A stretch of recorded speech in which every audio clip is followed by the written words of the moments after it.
नमस्कार. आज तर आज आपल्या या जागतिक वन्यजीव दिवस जो आहे त्याच्या सगळ्यांना शुभेच्छा.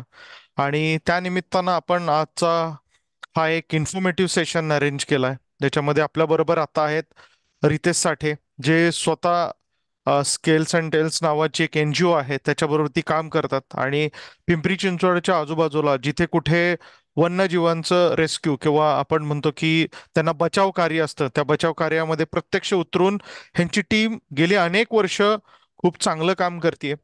आजचा हा सेशनचा जो मेन उद्देश आहे तो लोकांना याबाबतची अवेअरनेस क्रिएट करणं, त्याचबरोबर पिंपरी चिंचवड आणि आपल्या आजूबाजूला काय वन्यजीव आहेत त्याच्याबद्दलची लोकांना माहिती करून देणं.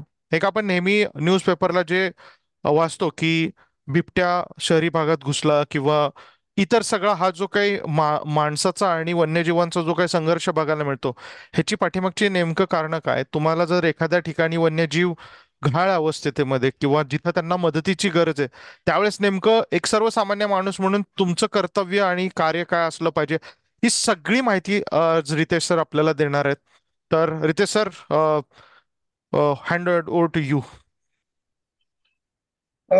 थँक्यू प्रशांत सर, की तुम्ही हा एक चान्स मला उपलब्ध करून दिलाय की पिंपरी चिंचवडचे जेवढे पण नागरिक आहेत त्यांच्यापर्यंत हा जो कॉज आहे म्हणजे वाईल्ड लाईफ अॅनिमल रेस्क्यू आणि प्रॉपर कन्झर्वेशन ही फील्ड ऍक्च्युअल मध्ये काय असते हे सांगण्याचा. तर सगळ्यांना माझ्या वतीने आणि संपूर्ण टीमच्या वतीने आज जागतिक वन्यजीव दिवस आहे, त्याच्या सगळ्यांना शुभेच्छा. आणि खरंच एक चांगला टॉपिक आज आपण डिस्कस करू, जेणेकरून येणाऱ्या काळामध्ये पिंपरी चिंचवडमध्ये ज्या काही वाईल्ड लाईफच्या ज्या काही कॉन्फ्लिक्ट होत आहेत, नाहीतर मग जे काही क्रुएल्टीचे केसेस होत आहेत त्याला कुठं ना कुठेतरी आळा बसेल. तर स्टार्टिंगला माझं हेच सगळ्यांना सांगणं आहे की वाईल्ड लाईफ आणि ह्युमन यांच्यामधला जो कॉन्फ्लिक्ट आहे तो काय पडतो. तर पहिलं तर असं मत आहे की ज्या वेळेस आपण 2010च्या आधीचा काळ जर आपण बघितला पिंपरी चिंचवडचा किंवा पुणे शहराचा, तर त्यावेळेस अर्बनायझेशन म्हणजे खूप कमी प्रमाणात होतं. कमी प्रमाणात न म्हणता म्हणता आपण असं म्हणू शकतो की खूप कमी होतं. पण येणाऱ्या काळामध्ये डेव्हलपमेंट म्हणा, नाहीतर मग वृक्षतोड झाली, त्याच्यामध्ये काही कारणास्तव आपला हॅबिटॅट लॉस होतोय. आणि ह्या सगळ्या रिझन्समुळं वाईल्ड अॅनिमल्स आज शहराच्या भागामध्ये प्रवेश करतात. त्याच्यामध्ये त्यांची पण काही चुकी नसते. पहिली तर गोष्ट असं की आपण त्यांच्या घरांमध्ये घरं बांधलेली असतात. आणि लोक लास्ट टाइम जसं आम्ही एक चिखलीमध्ये लेपर्ड रेस्क्यू केला, त्यावेळेस सगळ्यांचा हाच प्रश्न होता की बिबट्या कसा काय चिखलीमध्ये म्हणजे शहरामध्ये बिबट्या कसा काय आला. आधी तर सगळ्यांनी हे समजून घेतलं पाहिजे की शहरीकरण आपण केलंय, त्या प्राण्याने नाही केलं. तर प्राण्याचा तो ऑलरेडी मूळचा अधिवास आहे आणि तिथं शहरीकरण झाल्यामुळे तो प्राणी पहिल्यापासूनच त्या भागामध्ये होता. आणि नाईलाजाने त्याला एका ठिकाणावरून दुसऱ्या ठिकाणी ट्रॅव्हल करताना लोकांनी पाहिलं आणि नाईलाजाने तो एका घरामध्ये शिरला आणि त्यावेळेस त्याला रेस्क्यू करण्याची गरज पडली. आता पहिलं तर आपण हे समजून घेऊ की ऍक्च्युअल मध्ये वाईल्ड लाईफ रेस्क्यू फील्ड ही काय असते आणि फील्ड काय पद्धतीने काम करते, नाहीतर मग जे काही रेस्क्युअर्स आहेत प्रोफेशनली कोणत्या पद्धतीने काम करतात. प्रशांत सर, तुम्ही मला होस्ट कराल का? म्हणजे मी काही डॉक्युमेंट्स आहेत ते शेअर करतो. हो, अगदी. हो हो.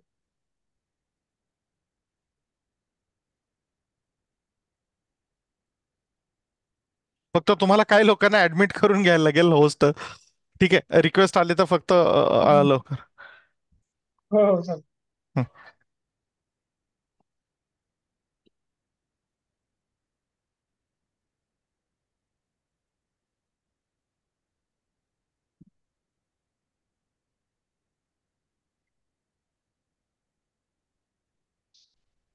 ओके. तर स्क्रीनवरती दिसतंय का? मला एकदा कन्फर्मेशन हो, झालं. दिसतंय दिसतंय. Okay okay. तर आज आपण प्रॉपर हे समजून घेऊ की ऍक्च्युअल वाईल्ड लाईफ रेस्क्यू आणि कन्झर्वेशन ही फील्ड वर्क नेमकं कसं असतं. ओके. तर स्टार्टिंगला पहिला टॉपिक आपण हा घेऊ की कॉन्फ्लिक्ट म्हणजे वाईल्ड लाईफ आणि म्हणजे वन्य प्राणी आणि मानव यांच्यातला संघर्ष हा का वाढतोय आणि त्याचं नेमकं मुख्य कारण काय आहे? तर त्याच्यामध्ये माझ्या मते जेवढं माझं नॉलेज आहे, नाहीतर मग जेवढं मी या फील्डवरती काम केलं त्या हिशोबाने मी काही 8 पॉईंट्स काढलेले आहेत. पहिलं रिझन जे आहे ते हॅबिटॅट लॉसचं आहे.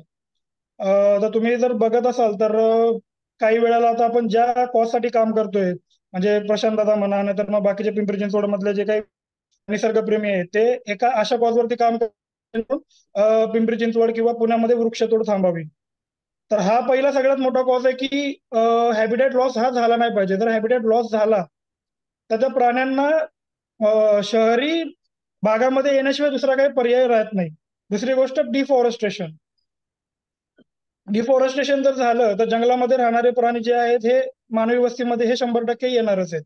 अनवॉन्टेड डेव्हलपमेंट म्हणजे की ज्या डेव्हलपमेंटची गरज नाहीये तरी पण कॉर्पोरेशन म्हणा नाहीतर मग शासन म्हणा, तरीही ते प्लॅन्स ते लोक डेव्हलपमेंटच्या नावापुढे ते लोक आपल्यावरती थोपवत आहेत.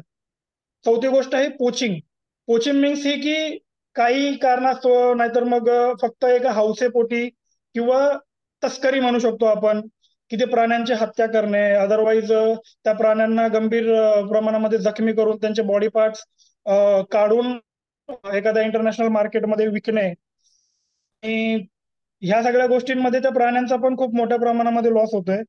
तिसरी गोष्ट आहे crop damage. Crop damage means की ज्या वेळेस एखाद्या शेतकऱ्याच्या शेतामध्ये हत्ती घुसतात किंवा रानडुकरं घुसतात किंवा असे काही हर्बिवरस प्राणी आहेत जे क्रॉपला डॅमेज करू शकतात, म्हणजे पिकांचा नाश करतात, त्यावेळेस शेतकरी त्यांच्या पिकांच्या बचावासाठी त्यावेळेस काय काय वेळेला तुम्ही बघितलं असेल की तमिळनाडूमध्ये की हत्तीच्या तोंडामध्ये एक स्फोटक पदार्थ फुटला होता आणि त्याच्यामुळे त्या हत्तीनीचा जीव गेला होता.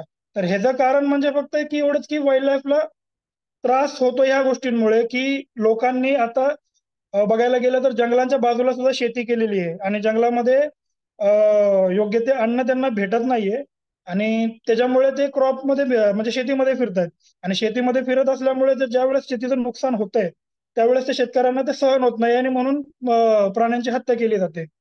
ऍग्री म्हणजे तसं सांगितलं की ऍग्रिकल्चर एक्सपेन्शन, की जंगलाच्या बाजूला सुद्धा लोकांनी जमीन एक्सपेन्स करून शेती वगैरे करायला सुरुवात केली किंवा तिथे स्वतःचे बंगलोज वगैरे प्लॉट वगैरे स्वतःचे जे काही प्रॉपर्टीज आहेत वगैरे ते बनवण्यासाठी सुरुवात केलेली आहे. ह्युमन सेटलमेंट, की गरज नसताना सुद्धा जंगलाच्या पायथ्याशी किंवा अशा ठिकाणी की जिथे वन्य प्राण्यांचा वावर आहे तिथे जाऊन डेव्हलपमेंट करणे किंवा वस्ती बनवणे आणि त्या वस्तीमध्ये राहणे आणि त्यावेळेस ज्या वेळेस एखादा प्राणी लोकवस्तीमध्ये शिरतो त्यावेळेस त्या प्राण्याला गृहीत धरून किंवा त्या प्राण्याला दोष देऊन म्हणलं जातं की हा प्राणी जंगलातून बाहेर कसा काय आला.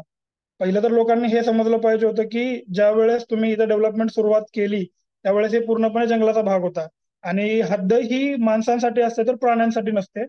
त्याच्यामुळं ज्या वेळेस एखादा प्राणी ह्युमन सेटलमेंट मध्ये येतो किंवा मानवी वस्तीमध्ये येतो त्याला हे नसतं माहित की हा हॅबिटॅट आहे नाहीतर मग हा इथे लोकवस्ती आहे, इथे लोक राहतात. त्याला फक्त त्याची टेरिटरी माहित असते आणि तो त्या टेरिटरीमध्ये फिरत फिरत असताना तो ह्युमन सेटलमेंट मध्ये येतो. आणि सगळ्यात इम्पॉर्टंट 8वा पॉइंट आहे तो अनएज्युकेशन. लोकांना वाईल्ड लाईफ आणि वन्य प्राण्यांबद्दल आजपर्यंत मला असं वाटतं की खूप कमी एज्युकेशन आहे. लोकांना हेच माहित नाही की नेमकं वन्य प्राणी हे घातक आहेत का नाही आहेत, की नाहीतर मग त्या वन्य प्राण्यांचा निसर्गासाठी काय किती मोठा इम्पॉर्टंट रोल आहे हे लोकांना आजपर्यंत खूप कमी लोकांना समजलंय. आता आजकाल जर लोकांनी मनावर जरी घेतलं की एखाद्या प्राण्याला वाचवायचंच आहे तर पिंपरी चिंचवडमध्ये खूप मोठ्या प्रमाणामध्ये एनजीओज आहेत की ज्या वाईल्ड लाईफ साठी काम करतायत. पण काही काही वेळेला असं पण होतं की लोकांच्या अनएज्युकेशन म्हणजे लोकांना नॉलेज नसल्यामुळे त्या प्राण्यांचा जीव जातो. तर हे सगळे पॉइंट आहेत की वाईल्ड लाईफला आज प्रमाणामध्ये त्रास होतोय आणि ह्या पॉइंट वरती जर आपण जर काम केलं तर नक्कीच वाईल्ड लाईफ कन्झर्वेशन म्हणा नाहीतर मग प्राणी वाचवण्यासाठी एक चांगली आपल्याला हेल्प होऊ शकते. पिंपरी चिंचवड मध्ये जर तुम्ही बघायला गेले तर काही बेसिक प्राणी आपल्याकडे बघायला भेटतात. आता लोकांना वाटत असेल की पिंपरी चिंचवड मध्ये हे प्राणी कसे काय दिसू शकतात, तर आपल्या पिंपरी चिंचवड मध्ये बिबट्यापासून ते तरस, आपण ज्याला कोल्हा म्हणतो जसं की गोल्डन जॅकल, साप आहेत, लांडगे आहेत, हरिण पण सापडतं, खवले मांजर, मोर, घुबड आणि सरपटणारे अशा इतर प्राणी आहेत जे आपल्या पिंपरी चिंचवडमध्ये आढळून येतात. तर ज्या वेळेस आम्ही काम करतो, म्हणजे मी पहिलं तर हे सांगतो की scales and tails wildlife animal rescue foundation या संस्थेच्या माध्यमातून पूर्ण पिंपरी चिंचवड, पुणे आणि मुंबई भागामध्ये आम्ही वाईल्ड लाईफ कन्झर्वेशन आणि रेस्क्यूचं काम करतो. जेणेकरून लोकांना हे समजावं की वाईल्ड लाईफचं महत्व समजावं आणि प्राण्याला लोकांपासून कोणती हानी नाही झाली पाहिजे किंवा त्या प्राण्यापासून लोकांना कोणती हानी नाही झाली पाहिजे, ह्या सगळ्या गोष्टींना लक्षात घेऊन आम्ही वाईल्ड लाईफ रेस्क्यूचं काम करतो. तर सगळ्यात महत्वाचं म्हणजे तर की हा पॉइंट आपण लक्षात घेऊ की वाईल्ड लाईफ रेस्क्यू करायची कधी गरज असते, म्हणजे खरंच गरज आहे का नाही, आणि कोणत्या सिच्युएशनला आपण वाईल्ड लाईफ म्हणजे त्या प्राण्याला रेस्क्यू करू शकतो. ओके. तर सगळ्यात आधी आपण हे समजून घेऊ की वाईल्ड अॅनिमल्स आणि मानव यांच्यातला संघर्ष कमी करण्यासाठी त्याला जर रेस्क्यू करायची गरज आहे, तर खरंच त्या प्राण्याला रेस्क्यू करायची गरज आहे का? समजा जर एखादा एखादा प्राणी किंवा एखादा साप त्या मानवी वस्तीमध्ये एखादा कोणाच्या तरी घरात नाही तर घुसतोय, की जिथून त्याला खरंच पकडायची गरज आहे, किंवा त्या प्राण्यापासून एखादा जीवित हानी होऊ शकते किंवा तो प्राणी दगावला जाऊ शकतो, तर ह्या सिच्युएशन मध्येच त्याला रेस्क्यू केलं जातं. अदरवाईज जर समजा एखादा प्राणी त्याच्या नॅचरल हॅबिटॅट मध्ये असेल आणि तो जंगलामध्ये किंवा एखाद्या शेतामध्ये किंवा एखादा फार्म फील्ड मध्ये जर असेल आणि त्याला जर लोक फोर्स करत असतील की नाही ह्याला तुम्ही पकडून घेऊन जावा, तर तसं शक्य नाही होत. कारण हॅबिटॅट मधले प्राणी किंवा साप पकडणं हे योग्य नाही. कारण त्यांचा त्यांचा मूळ अधिवास असतो आणि त्या मूळ अधिवासामध्ये राहणेच त्यांच्यासाठी योग्य असते.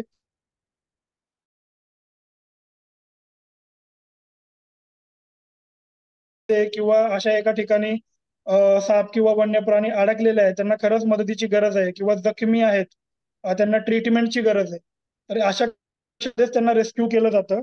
आणि हे जे रेस्क्यू वर्क आहे हे पूर्णपणे फॉरेस्ट डिपार्टमेंटच्या गायडन्सनेच केलं जातं. हा पूर्ण विषय फॉरेस्ट डिपार्टमेंट पुढे मांडला जातो आणि त्या विषयाला अनुकूल जी काही सिच्युएशन असते त्या सिच्युएशनला सांभाळून घेऊन माणसांना पण तिथल्या राहणाऱ्या लोक देता ते पूर्णपणे रेस्क्यू केले जाते. दुसरी गोष्ट अशी की काही वेळा असं होतं की लोक भीतीपोटी प्राण्यांना मारून टाकतात किंवा त्रास देतात. तर काही वेळेला असं होतं की आम्हाला रेस्क्यू कॉल येतो की साप एका ठिकाणी किंवा एखादा प्राणी आमच्या घरामध्ये आहे, पण तिथील काही स्थानिक लोक म्हणतात की यांची वाट बघत बसू नका, खूप उशीर होईल आणि तोपर्यंत सापाला तुम्ही त्या प्राण्याला तुम्ही मारून टाका. पण माझ्या आमच्या मते की मारणं हा, तर त्या त्या त्या रेस्क्यूअरची किंवा त्या टीम मेंबरची तुम्हाला वेट करणं हे खूप महत्वाचं आहे. आणि तो स्वतःहून तिकडे जर येत असेल त्या प्राण्याला रेस्क्यू करण्यासाठी, तर रहिवासियांनी पण ह्या गोष्टीची काळजी घेतली पाहिजे की त्या माणसाला, जो कोणी रेस्क्यू करण्यासाठी आला, कोऑपरेट केलं पाहिजे आणि त्या प्राण्याला कोणत्याही प्रकारचा त्रास न देता त्याला रेस्क्यू करण्यासाठी कोऑपरेट केलं पाहिजे. ओके.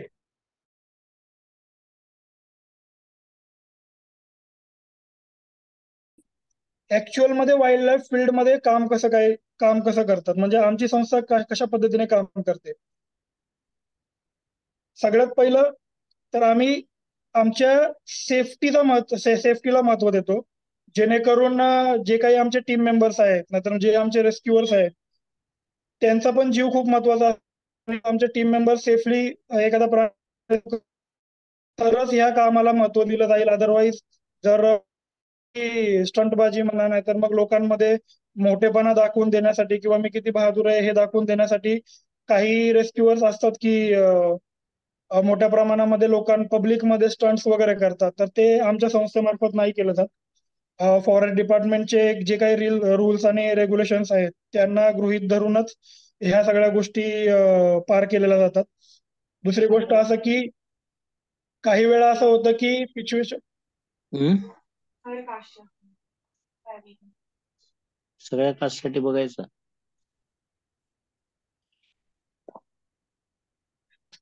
हॅलो. Hello hello. आवाज येतोय का? हो येतोय. राजेश देशमुखजी, तुमचा आवाज म्यूट करा. हो हो, करतो करतो. ओके.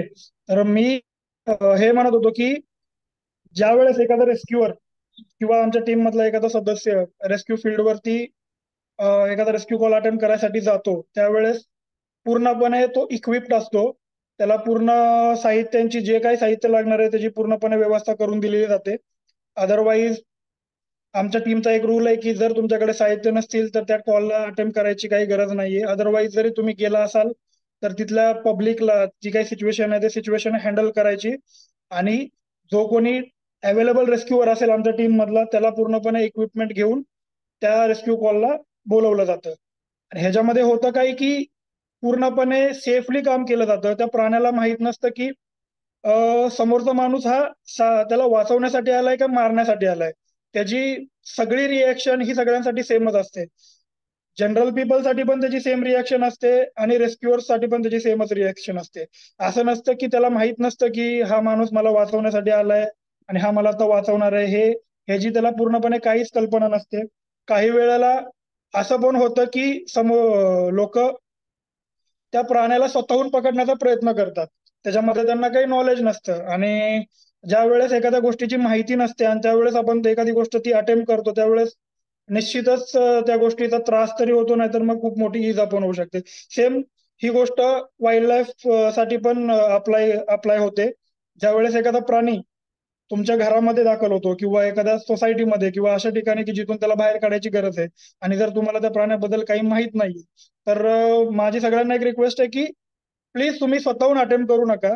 रेस्क्युअर जे प्रोफेशनल असतील त्यांच्यासाठी तुम्ही त्यांना तुम्ही संपर्क करा, त्यांच्यासाठी तुम्ही वेट करा, आणि ज्या वेळेस ते येतील रेस्क्यू करण्यासाठी तर तुम्ही पूर्णपणे कोऑपरेट केलं पाहिजे. अदरवाईज माझं सगळ्यांना असं एक पिंपरी चिंचवडच नाही, पूर्ण सगळ्या नागरिकांना एक महत्वाची सूचना आहे की ज्या वेळेस तुम्ही एखादा रेस्क्युअर किंवा एखादा सर्पमित्र किंवा एखादा प्राणी मित्र तुम्ही कॉन्टॅक्ट करून जर तुम्ही बोलवता, त्यावेळेस तो कोणत्या संस्थेमार्फत काम करतोय किंवा त्याचा काय फॉरेस्ट डिपार्टमेंट सोबत त्याचं काय कनेक्शन आहे, किंवा त्यांनी आतापर्यंत तो खरंच ह्या फील्डमध्ये चांगलं काम करतोय का, ह्या गोष्टीची पडताळणी करणं गरजेचं आहे. कारण काय होतं की पुण्यामध्येच नाही तर पूर्ण ओव्हरऑल महाराष्ट्रामध्ये काही असे रेस्क्युअर्स आहेत की ते फक्त आणि फक्त सोशल मीडियासाठी वाईल्ड लाईफ रेस्क्यू फील्डमध्ये काम करतात. त्याच्यामध्ये त्यांचा दुसरा काही हेतू नसतो, फक्त सोशल मीडियावरती त्यांना फेमस व्हायचं असतं. मग ते रीलच्या माध्यमातून असेल, नाहीतर मग युट्यूब व्हिडिओच्या माध्यमातून असेल, ह्या सगळ्या गोष्टींना त्यांना फेमस होण्यासाठी ते एक असा अटेम्प्ट करतात की ज्याच्यामध्ये त्यांना व्ह्यूज पण चांगले भेटतील आणि कुठून ना कुठून तरी लोकांमध्ये ते फेमस पण होतील. आणि ह्या सगळ्या गोष्टींमध्ये करत असताना लोकांना माहित नसतं की नेमकं actual wild life rescue field ही काय आहे आणि कशा पद्धतीने केली जाते, फॉरेस्ट डिपार्टमेंटचा ह्याच्यामध्ये काय रोल आहे, आणि एनजीओ कोणत्या पद्धतीने काम करतात आणि इंडिव्हिज्युअल लोक कशा पद्धतीने काम करतात. माझं माझं फक्त सगळ्यांना हेच मत आहे की जे इंडिव्हिज्युअल लोक जे करतायत त्यांना काही माझा विरोध नाहीये, पण जे कोणी काय करतात त्यांनी जर सेफली सगळ्या गोष्टी जर हँडल केल्या तर आपल्या पिंपरी चिंचवड आणि पुण्यामध्ये आज जर तुम्ही बघायला गेलं तर सगळ्यात जास्त स्नेक बाईटचा जो रेशो आहे हा रेस्क्युअर्स लोकांचाच आहे. कारण रेस्क्युअर्स जे नवीन नवीन या फील्डमध्ये जे यायला लागले त्यांनी काय केलेलं आहे की कोणत्याही प्रकारचं गायडन्स नसतं त्यांना. ते कोणत्याही प्रकारचं इक्विपमेंट वगैरे यूज करत नाहीत, आणि ज्या वेळेस ते फोटोशूटसाठी म्हणा नाही तर मग एखाद्या व्हिडिओसाठी जर एखाद्या सापाला हँडल करत असतील तर त्यावेळेस त्यांना दंश होण्याचे चान्सेस खूप जास्त वाढले जातात. आणि ज्यावेळेस एखादा दंश होतो त्यावेळेस निश्चितच पिंपरी चिंचवडमध्ये आणि पुण्यामध्ये हे जेवढे पण स्नेक बाईट्स होत आहेत त्याच्यामध्ये सगळ्यात जास्त जर रेशो कुठला असेल तर तो वाईल्ड लाईफ रेस्क्युअर्स लोकांचाच आहे, जे प्रोफेशनली या फील्डमध्ये काम नाही करत आहेत.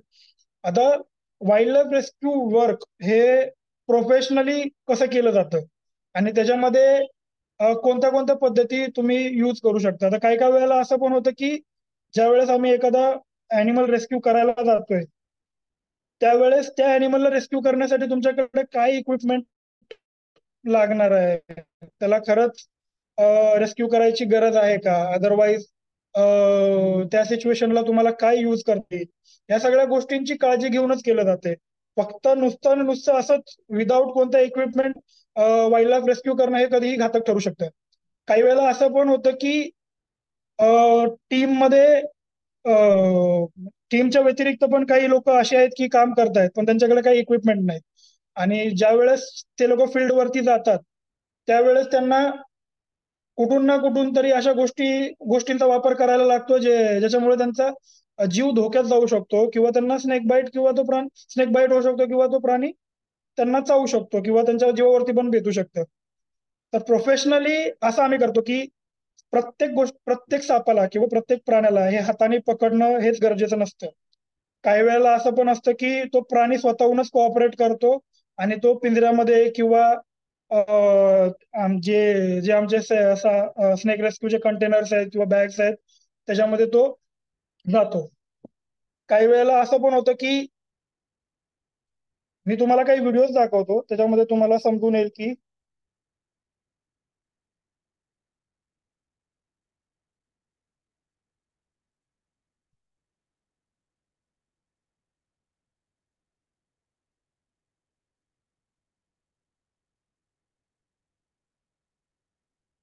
मी काही व्हिडिओज दाखवतो तुम्हाला, एकच मिनिटं. तुम्हाला सेफ आणि अनसेफ रेस्क्यूचे काही मेथड्स दाखवतो तुम्हाला. प्रितेशजी, फक्त कुणी जर वेटिंग रूम मध्ये असेल तर त्यांना ऍडमिट करून घ्या. ओके ओके चालेल.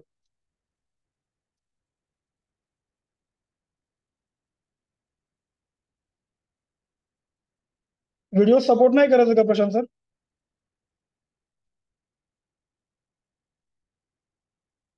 झूम वरती तर होता व्हिडिओ प्ले, जर तुमच्या कारण तुम्ही स्क्रीन शेअर केली ना, हो हो हो. मग तुम्ही प्ले केलं तर दिसायला पाहिजे. नाही, एक मिनिट. व्हिडिओचा ऑप्शन येत नाही याच्यामध्ये, म्हणून म्हटलं. एक सेकंड.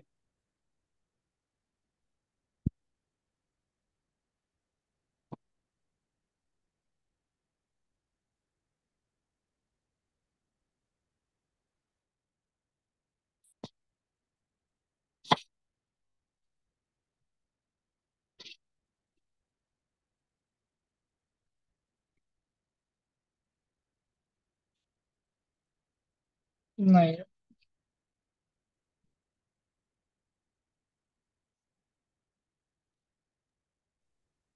नाही प्ले होते का? प्ले होत नाही. एकच सेकंड, मी चेक करतो.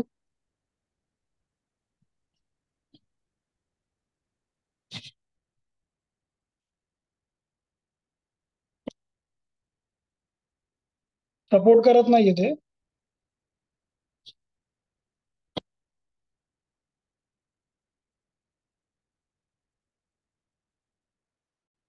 नाही सर, सपोर्ट नाही करत आहे.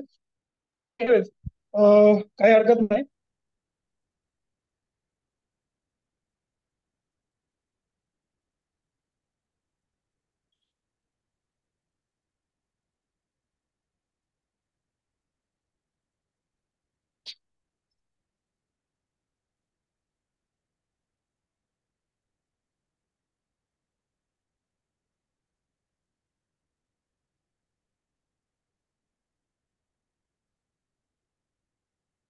ओके, काही हरकत नाहीये. व्हिडिओच्या माध्यमातून व्यवस्थित समजलं असतं, पण किंवा आपला काही हा- आपला हा सोशल मीडियावरती. हा आपला हा सेशन एक हा. 10 मिनिटात संपतो. आपण परत एक हे करणार आहे मध्ये, हो काही हो बघा होतंय का?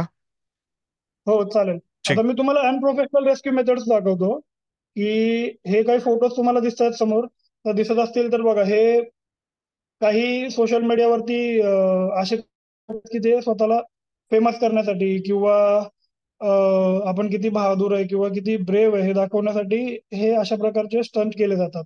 आणि ह्याच्यामध्ये पूर्णपणे फॉरेस्ट डिपार्टमेंटला ह्या गोष्टीचा विरोध आहे. आणि त्याच्यामुळे ह्या गोष्टीमध्ये जीवितहानी सुद्धा होऊ शकते लोकांना, आणि बऱ्याच वेळा झालेली पण आहे की तुम्हाला गरज नसताना एखाद्या प्राण्याला अशा पद्धतीने हँडल करणं. आता हा जो माणूस तुम्हाला स्क्रीनवरती जर दिसतोय तर ह्याला भा- भा- भारतीय शासनाकडनं भरपूर असे अवॉर्ड भेटलेले आहेत. तर ह्याला इंडियाचा स्नेक मॅन म्हणून ह्याला घोषित केलेलं आहे. पण माझ्या मते ह्या माणसाच्या ह्या माणसामुळे जवळजवळ महाराष्ट्रामध्येच नाही तर पूर्ण भारत देशामध्ये अशा कितीतरी केसेसमध्ये ह्या माणसाला कॉपी करून लोकांचे जीव धोक्यात गेलेले आहेत. काही लोक मृत्युमुखी सुद्धा पडलेले आहेत.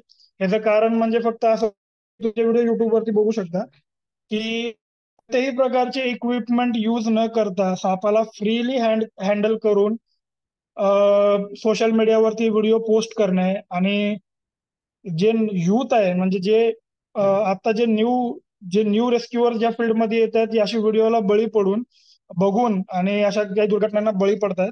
तर ह्या गोष्टी समजून घेतल्या पाहिजेत. ही एक रिसेंटली मागच्या वर्षीची केस आहे की साऊथ इंडियामध्ये एक असा हा तरुण आहे आणि पब्लिकमध्ये असे फालतूचे काही स्टंट करण्याच्या नादामध्ये ह्याला हनुवटीला आणि ओठाला कोब्रा बाईट झाला होता. म्हणजे हा इंडियन स्पेक्टिकल्ड कोब्रा आहे जो आपल्या भारतामध्ये जे काही मुख्य 4 प्रकारचे विषारी साप आहेत त्यापैकी हा एक आहे. आणि ज्या वेळेस एखाद्या माणसाला म्हणजे आपल्या मेंदूच्या जवळ एखादा साप किंवा एखादा विषारी साप चावतो त्यावेळेस चान्सेस खूप कमी असतात. आता ते काय झालं ते माहित नाही. पण काही असे आमचे स्नेक रेस्क्यूचे मेथड्स आहेत की जेणेकरून तुम्ही व्हिडिओच्या माध्यमातून तर नाही पण आता सध्या दाखवता येणार. पण काही काही वेळेला असं असतं की साप ज्या वेळेस आम्ही रेस्क्यू करायला जातो त्यावेळेस एखाद्या सिच्युएशनला असं पण असतं की साप एखाद्या कोपऱ्यामध्ये व्यवस्थित बसलेला आहे, घाबरून बसलेला आहे. आणि त्यावेळेस त्याला फक्त काही करायची गरज नसते. सापाचा मुख्य गुणधर्म काय असतो की ज्या वेळेस त्याला भीती वाटते त्यावेळेस तो एखाद्या अंधाऱ्या ठिकाणी जातो किंवा एखाद्या अशा ठिकाणी जातो जिथून त्याला सेफ सेफ फील होईल. तर आम्ही काय करतो की ज्या वेळेस एखादा साप एका ठिकाणी बसलेला आहे तर त्यावेळेस त्याच्या जवळच्याच बाजूमध्ये एक पाईप आणि बॅग, जसं तुम्ही बघत असाल तर ह्या बॅगेच्या पुढे आम्ही एक पीव्हीसीचा पाईप लावलेला आहे. आणि हा जो जाताना दिसतोय हा विषारी घोणच आहे.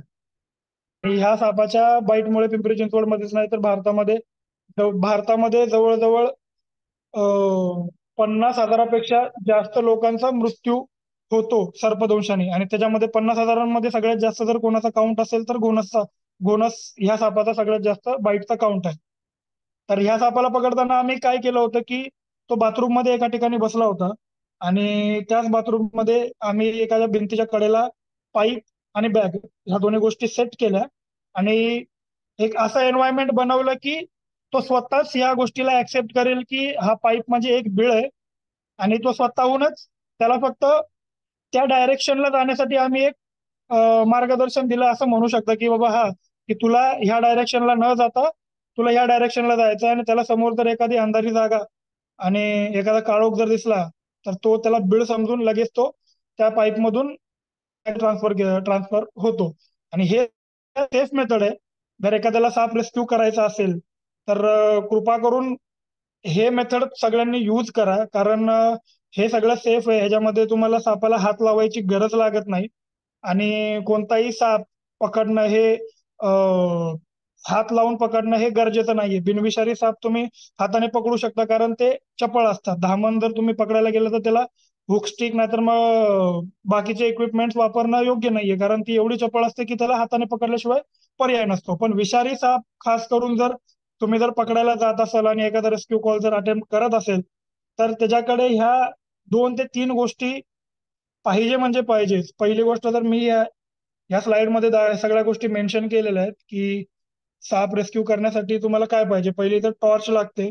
टॉर्च नंतर एक हुकस्टिक असते, फुल पॅन्ट, सेफ्टी शूज, पीव्हीसीचा प्लास्टिक पाईप आणि क्लॉथ बॅग आणि एक प्लास्टिक कंटेनर. ह्या सगळ्या गोष्टी जर असतील तरच हा रेस्क्यू सेफ होऊ शकतो. अदरवाईज सेफली हँडल नाही होऊ शकणार या सगळ्या गोष्टी.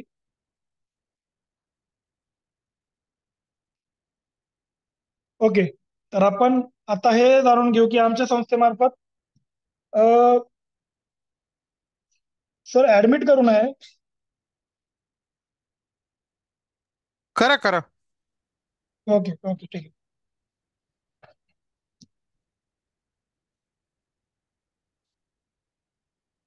ओके. तर स्टार्टिंगला तर आपण हे जाणून घेऊ की आमच्या संस्थेच्या मार्फत रेस्क्यू वर्क आणि रिहॅबिलिटेशन म्हणजे वन्य प्राण्यांना ट्रीटमेंट म्हणा, नाहीतर मग त्यांच्या ज्या काही जी काही कंडिशन आहे, जर जखमी असेल तर त्यांच्यासाठी ट्रीटमेंट कशी उपलब्ध केली जाते किंवा त्यांची केअर कशी केली जाते. पहिली गोष्ट तर आमची संस्था जर एखादा प्राणी जखमी असेल तर त्याला आमच्या गहुंजेमध्ये आम्ही जे शेल्टर ओपन केलंय, त्याच्यामध्ये प्राथमिक उपचार पूर्णपणे दिले जातात. ज्याच्यामध्ये काही वेळेला आमच्याकडे साप येतात, काही वेळेला पक्षी येतात आणि काही काही वेळेला मोठ्या प्रमाणामध्ये मोठे प्राणी सुद्धा येतात, जसं की रानमांजर झालं, उद मांजर, काही काही वेळेला अ, असे पण हरिण झालं, यासारखे प्राणी सुद्धा आमच्या शेल्टरवरती ट्रीटमेंटसाठी नंतर मग प्रथम उपचारासाठी येत असतात.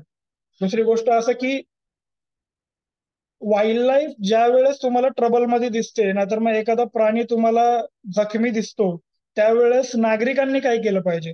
पहिली तर गोष्ट, तुम्ही भरपूर वेळा बघितलेलं असेल की लोक एखादा प्राणी किंवा एखादा पक्षी, समजा एखादं घुबड आणि एखादं एखादं हरिण एखाद्या ठिकाणी जखमी अवस्थेत पडलेलं आहे, तर लोक तिथं मोठ्या प्रमाणामध्ये गर्दी करतात त्याला बघण्यासाठी किंवा त्याचे फोटोज काढण्यासाठी. नाहीतर मग त्याला काही सुविधा पुरवण्यासाठी मोठ्या प्रमाणामध्ये गर्दी होत आहे. आणि ज्या वेळेस एखाद्या प्राण्यासमोर अशी एवढी मोठी गर्दी येते, त्यावेळेस तो अनकॉन्शियस होण्याचे चान्सेस जास्त असतात, कारण त्याच्या संपूर्ण आयुष्यामध्ये त्याने एवढ्या मोठ्या प्रमाणामध्ये एवढी गर्दी कधीच बघितलेली नसते.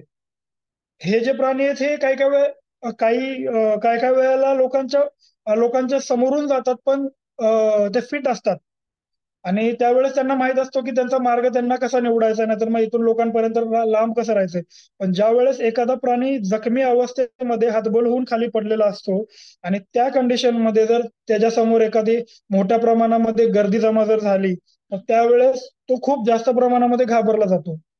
आणि मग त्यावेळेस तो ऍक्सेप्ट नाही करत की त्याला कोणीतरी येऊन हात लावावा किंवा त्याला कोणीतरी येऊन पकडावं. आणि त्या अशा अटेम्प्ट मध्ये काही काही वेळेला वन्य प्राणी जरी दिसायला स्ट्रॉंग असतील, नाहीतर मग मोठे असतील, तर पण ते आतमधून मनाने नाहीतर मग हृदयाने खूप हळवे असतात आणि ते खूप लवकर स्ट्रेसमध्ये जातात आणि त्याच्यामध्ये त्यांचा मृत्यू देखील होऊ शकतो. तर स्टार्टिंगला ज्या वेळेस एखादा प्राणी तुम्हाला अशा कंडिशन मध्ये दिसतोय की जखमी आहे, तर त्यावेळेस तुम्ही काय केलं पाहिजे? पहिलं तर तुम्ही त्या प्राण्याच्या जवळ न जाता किंवा लोकांची गर्दी न करता, पहिलं तर तुम्हाला फॉरेस्ट डिपार्टमेंटला ह्या घटनेची माहिती द्यायची आहे. फॉरेस्ट डिपार्टमेंटला माहिती दिल्यानंतर तुम्हाला ह्याची काळजी घ्यायची आहे की त्या प्राण्याला किंवा त्या पक्ष्याला कोणी पाणी किंवा काही खायला बिलकुल पण द्यायची गरज नाही. काही लोक असं करतात की पक्षी जर खाली कोसळला असेल तर त्याला पाणी पाजतात किंवा एखादा प्राणी जर खाली जखमी अवस्थेत पडला असेल तर त्याला पाणी पाजतात. तो ऑलरेडी स्ट्रेसमध्ये असतो आणि त्यावेळेस त्याला पाणी देणं किंवा काही खायला देणं तो ऍक्सेप्ट करत नाही. त्या अशा अटेम्प्ट मध्ये त्या प्राण्याचा मृत्यू होऊ शकतो. लोकांचं इंटेन्शन हे काही चुकीचं नसतं की त्या प्राण्याला काही मारायचंय, नाहीतर त्याला काही इजा पोहोचवण्याचं नसतं. त्यांना फक्त एवढंच वाटत असतं की हा प्राणी वाचला पाहिजे आणि ह्या अटेम्प्ट मध्ये त्या प्राण्यांना पाणी देतात किंवा काही खाऊ घालतात, पण हे पूर्णपणे चुकीचं आहे. दुसरी गोष्ट असं की त्या जखमेवरती हळद वगैरे लावणे किंवा स्वतःहूनच प्रथम उपचार करण्याचा प्रयत्न करणे.